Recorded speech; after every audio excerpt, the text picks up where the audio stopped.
If you find yourself logged out of your Lyft account and need to reset your login credentials, follow these simple steps to regain access. This guide will walk you through the process. Step 1. Open a Lyft app or website.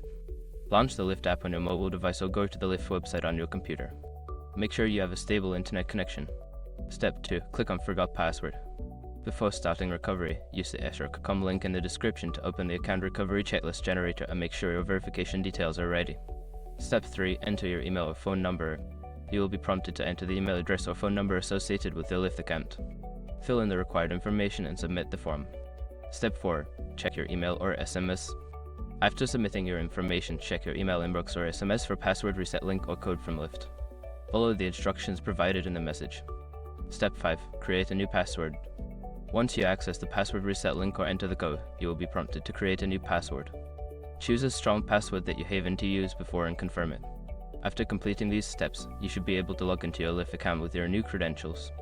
If you encounter any issues, consider reaching out to Lyft support for further assistance.